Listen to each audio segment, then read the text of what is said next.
আবার একটা নতুন ভিডিও নিয়ে চলে এলাম।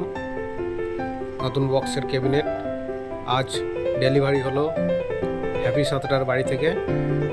এই বক্সটি মন্ডলার বিদ্যুৎ সাউন্ডের। ডিজাইনটা একদম নতুন ডিজাইন, দেখে নিন কিরম হয়েছে, কমেন্টে জানাবেন।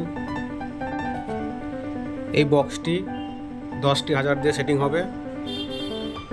এই বক্সটির বাজার দেখতে গেলে ফার্স্ট ফিল বইছি বিল সরাতে আছে, চলে যাবেন দেখতে কিরম বাজছে। আপনারা যারা বাংলা বক্সের ক্যাবিনেট নতুন করতে চান আমার সাথে যোগাযোগ করুন, একদম সঠিক রেটে সঠিক দামে নতুন বাংলা বক্সের ক্যাবিনেট তৈরি করে দেওয়া হবে।